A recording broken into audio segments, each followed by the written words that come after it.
Welcome to our deep dive into AWS reInvent 2024. Yeah. We're going to unpack the key announcements, especially around AI, and look at what they might mean for you. Okay. No need for basic explanations here. Right. We're assuming you're assume already deep in the AWS world. Already deep in the AWS world, yeah. Think of this as a chance to connect the dots Yes. and see the bigger picture. Absolutely. Yeah. This year was all about the sheer pervasiveness of AI. Yeah. It's not just a separate service or feature anymore. It's woven into the very fabric of the AWS ecosystem. Okay, let's unpack this. Okay. Generative AI was front and center, right? What stood out to you about the announcements? What's fascinating is how AWS is tackling generative AI on multiple levels. Yeah. We saw the launch of Amazon Nova, Okay. a whole family of foundation models. Right. These aren't just your typical text generators. They're multimodal, able to process text, images, and even video prompts. Okay. That opens up a whole new world of possibilities. And they didn't just announce one model. Right. They launched a whole spectrum. A whole spectrum. Micro, Light Pro, Premier Canvas, and Real. Wow. It's like they're trying to cover every potential use case right out of the gate. Think about it. Okay. You could have a small business using a lightweight Nova model to generate product descriptions. Okay. While a media company uses a high-powered model to create entire video sequences from a single image prompt. Wow. The accessibility here is key. And it's not just about standalone models. Right. They're integrating generative AI into existing services like Amazon Connect. Yeah. This has huge implications for businesses looking to transform customer service. It's not just about chatbots anymore. Okay. Imagine using generative AI to analyze customer sentiment in real time. Real time. Personalize responses or even proactively suggest solutions before the customer even asks. Wow. That's the kind of next level service we're talking about. And then there's the integration with Amazon Q. Right. Businesses could build self-service experiences that are actually enjoyable and effective, not just frustrating dead ends. Right. Amazon Q's ability to understand natural language and surface relevant information is key here. It's moving beyond keyword-based search to a more intuitive and conversational way of interacting with systems. But let's not forget, all this AI magic needs some serious horsepower behind it. AWS didn't disappoint on the hardware front either. Okay. What were your takeaways from the data center announcements? It was impressive to see their commitment to both performance and sustainability. The new data center components. Okay. The cooling systems rack designs, even the use of renewable diesel. Okay. It all points to a focus on maximizing compute power while minimizing environmental impact. Wow. They're really walking the walk here. And then there's Trainium 2. Trainium 2. They claim it's their highest performing EC2 instance for deep learning and generative AI. Yeah. Even beating out GPU-based instances on price performance. Wow. Is that just marketing hype or is there something to it? This raises an important question about the future of AI hardware. Yeah. GPUs have been the go-to for a while now, but Trainium 2 seems to be a real contender. Okay. The fact that it's purpose-built for AI workloads gives it an edge, and the cost savings could be significant for businesses running large-scale AI applications. And then they previewed those Trainium 2 Ultra servers. Ultra servers. Which are essentially clusters of Trainium 2 instances linked together with their Neuron Link interconnect. Right. What's the potential there? We're talking massive scale and interconnectivity here. Wow. Imagine training huge AI models across a distributed system with incredible speed and efficiency. Okay. This could be a game changer. For research institutions, large enterprises, anyone pushing the boundaries of AI development. And they didn't stop there. No. They announced Trainium 3. Trainium 3? Oh, God. Built on a 3-nanometer process.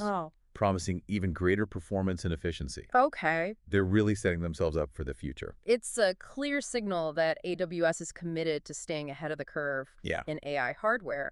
They're not just relying on existing technologies. They're investing heavily in research and development to push the boundaries of what's possible. All of this AI needs a solid foundation to run on. Yeah. That's where the innovations in data management come in. Okay. Especially with the new features for Amazon S3. Right. What are your thoughts on those? If we connect this to the bigger picture, Yeah. It's all about making data easier to manage and analyze at scale. Okay. The introduction of fully managed support for Apache Iceberg and S3 tables is huge for data scientists and analysts working with data lakes. Help me understand why. Yeah. What's so special about Apache Iceberg, and how does it play with S3?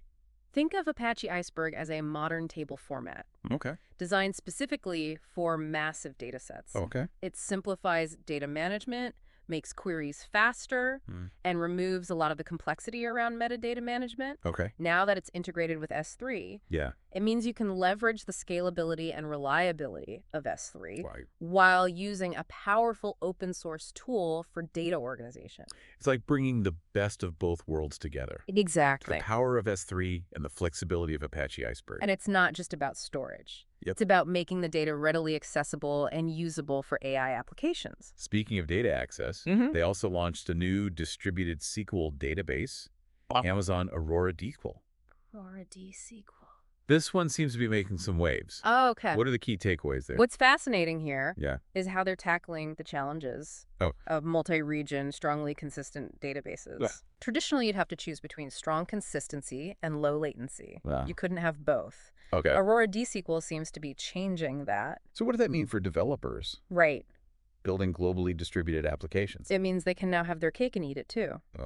Imagine an application that needs to maintain data consistency across multiple regions, but also needs to be lightning fast for users anywhere in the world. Okay. Aurora DSQL could make that a reality. Wow. And the fact that it's serverless and compatible with PostgreSQL makes it even more appealing. It sounds like a pretty compelling package. Yeah.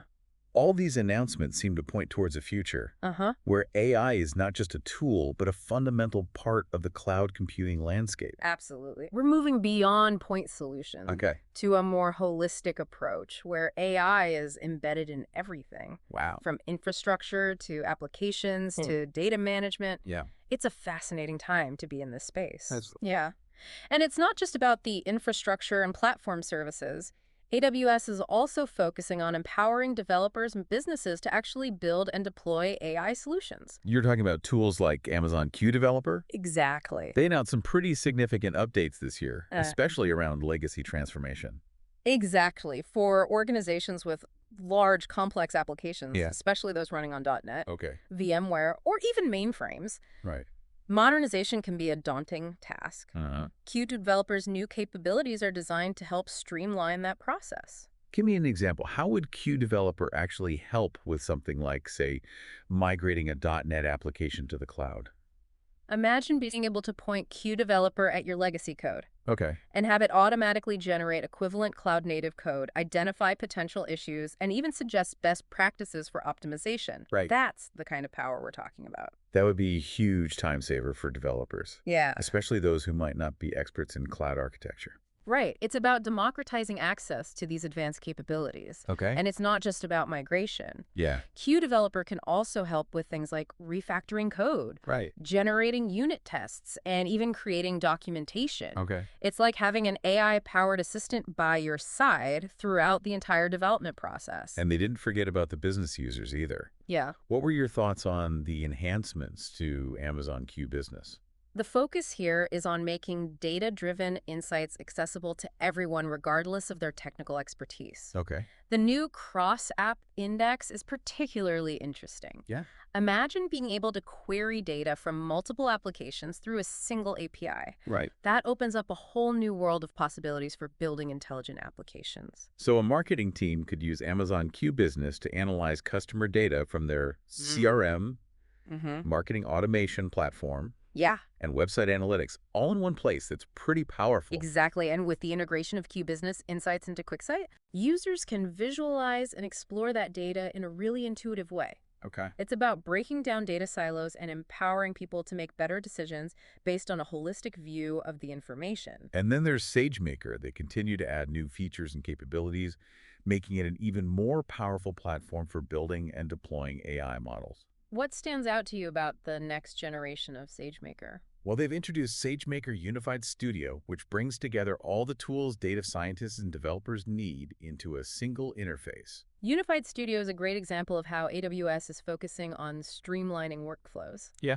Imagine being able to go from data exploration and preparation to model building and deployment all within the same environment. Right. That's a huge productivity boost. And then there's SageMaker Catalog. Right. Which seems to be all about data governance and security. Right. As AI applications become more prevalent, it's crucial to have robust mechanisms for managing access to data and ensuring compliance with regulations. SageMaker Catalog provides a centralized repository for data assets, allowing organizations to define policies, track lineage, and ensure the right people have access to the right data. It's like they're anticipating the challenges that organizations will face as they scale their AI operations. Yeah.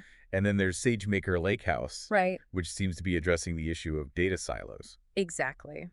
Many organizations have data scattered across multiple data lakes and data warehouses. SageMaker Lakehouse provides a unified view of that data, allowing users to query and analyze it without having to move or copy it. Wow. That's a huge win for efficiency and flexibility. And to top it all off, they announced zero ETL integrations with popular sauce applications. What's the significance of that? Traditionally, connecting data from SaaS applications to a platform like SageMaker would require complex ETL, extract, transform, load processes. These zero ETL integrations remove that friction, making it much easier to leverage data from applications like Salesforce, Zendesk, and SAP for AI and machine learning use cases. So it's all about simplifying the process of getting data into SageMaker. And making it easier for businesses to extract value from their existing data sources. Absolutely. AWS is clearly focused on making AI accessible to a wider audience, not just data scientists and machine learning experts. These new features and integrations are a big step in that direction. But let's not forget about Amazon Bedrock. Their fully managed service for building and scaling generative AI applications. What were your thoughts on the updates there? The expansion of the Bedrock marketplace is particularly noteworthy. With over 100 models from leading AI companies now available, it's becoming a one-stop shop for finding the right model for your specific needs, whether it's text generation, image creation, or something else entirely. It's like an app store for generative AI models. You can just browse, select, and deploy without having to worry about the underlying infrastructure or training the models yourself. And they've added some important safeguards as well. The automated reasoning checks are a big step forward in addressing the issue of hallucinations, where generative AI models can sometimes produce inaccurate or nonsensical outputs. It's interesting to see how AWS is taking a proactive approach to ensuring the reliability and trustworthiness of these models. It's a crucial consideration as generative AI becomes more widely adopted. And then there's the introduction of multi-agent collaboration. This allows developers to create systems where multiple AI agents can work together to solve complex tasks. Can you give me an example of how that might work in practice? Imagine a customer service chatbot that can seamlessly hand off a conversation to a human agent if it encounters a question it can't answer. Or a logistics system where AI agents representing different parts of the supply chain can collaborate to optimize delivery routes and inventory management. Wow. The possibilities are endless. It's like we're moving beyond individual AI components to building interconnected systems that can mimic the way humans work together. Exactly. And with the new model distillation feature, AWS is making it even easier for businesses to customize these models for their specific needs. They can take a large pre-trained model and distill its knowledge into a smaller, more specialized model that's optimized for a particular task. It's like taking a general-purpose tool and sharpening it for a very specific job. It makes the model more efficient and potentially more accurate for that particular use case. And it also opens up possibilities for deploying these models on edge devices or in environments with limited resources. All of these announcements paint a pretty exciting picture of the future of AI with AWS. They seem to be hitting all the right notes: accessibility, scalability, performance, and responsibility. It feels like we're witnessing a real paradigm shift in how AI is being developed and deployed. I completely agree. AWS is not just building tools.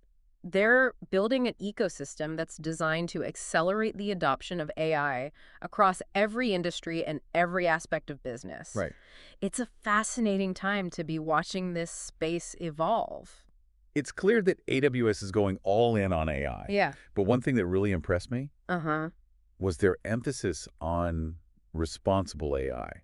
Yeah, it wasn't just a side note. It was woven into almost every announcement. They talked about building AI systems Right. that are fair, unbiased, transparent, Yeah.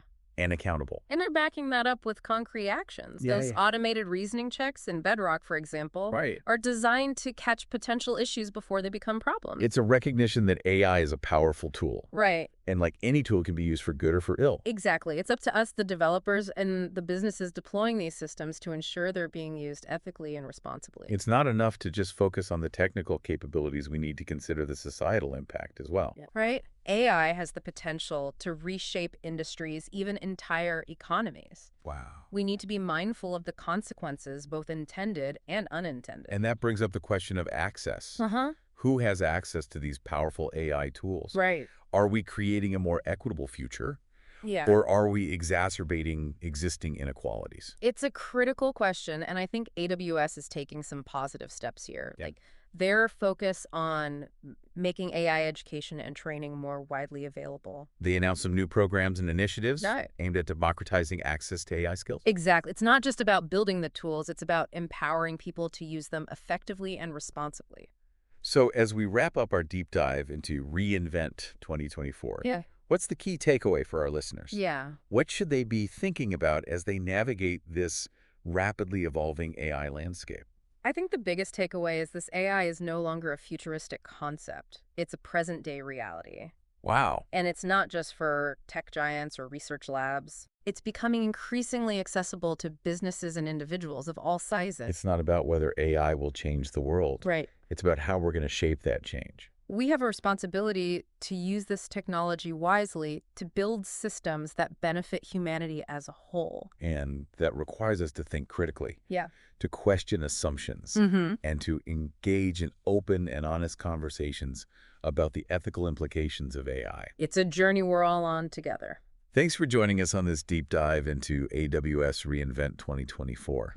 We hope you found it insightful and thought-provoking. And we encourage you to continue exploring the world of AWS and AI. Absolutely. The future is being built right now. Yeah. And it's up to all of us to be a part of it.